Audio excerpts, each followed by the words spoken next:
Thank you, Sheena. Now, in-depth coverage of the fallout from the deadly Florida school shooting. Tonight, Rhode Island has become one of the first states to take action aimed at preventing gun violence in the wake of the heartbreaking tragedy. And this afternoon, Governor Gina Raimondo signed an executive order establishing a so-called red flag policy aimed at helping to keep guns away from people with warning signs of violence. Meantime, President Donald Trump is telling governors that he is committed to ending school shootings, saying we must turn our grief into action. This as teachers return to work for the first time since a former student opened fire inside their school, killing 17 students and staff members. Caroline Goggin is standing by with more on today's developments in Florida and Washington. But our in-depth coverage begins live from the State House with Eyewitness News reporter Steph Machado. Steph? Well, the governor's executive order she signed today lays out a policy for how to deal with red flags reported to police about people who may commit gun violence. She's also calling on the legislature to pass a bill that would allow guns to be taken away from those dangerous people. It's official. Governor Gina Raimondo signing an executive order on a statewide red flag policy. She says she was spurred to act quickly after the deadly school shooting in Parkland, Florida. Since I've been governor, I have lowered the flags 9 times because of a mass shooting.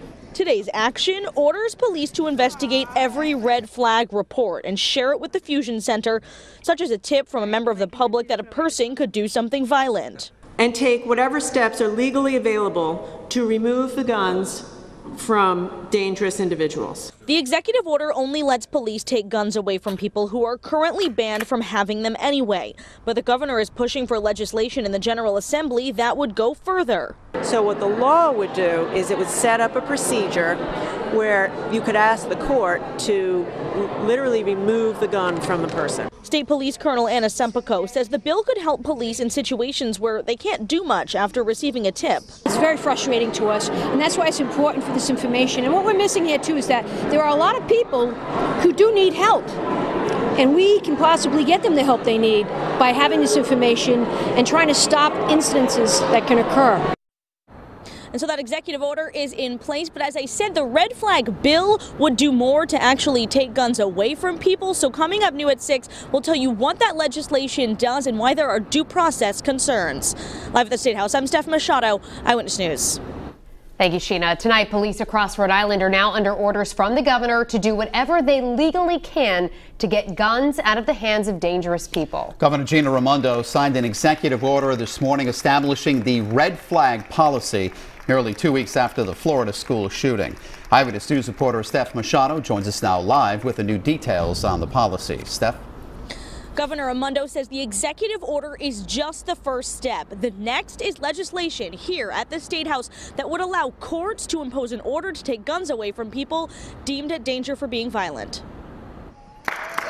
Governor Gina Raimondo signing an executive order about what to do when police get a tip about a potentially violent person. First, it will direct the Rhode Island State Police to assess all red flag reports and take whatever steps are legally available to remove the guns from dangerous individuals. The order would only let police take guns away from someone if they are already banned from having them under the law. So she's also pushing for a change to the law. The red flag bill being considered by the General Assembly would allow the court to hold a hearing and a judge to impose an extreme risk protective order against a person who is deemed at risk for committing gun violence.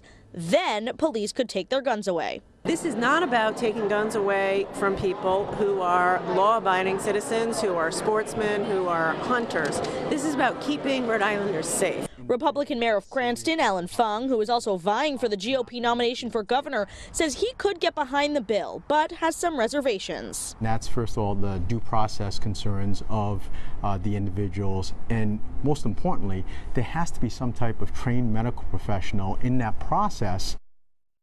And so that red flag bill was just introduced in the House here on Friday. It is backed by House Speaker Nick Mattiello. A similar bill will be introduced in the Senate tomorrow by Majority Whip Mary Ellen Goodwin. It will, of course, be debated over the coming weeks and months. Live at the State House, I'm Steph Machado, Eyewitness News.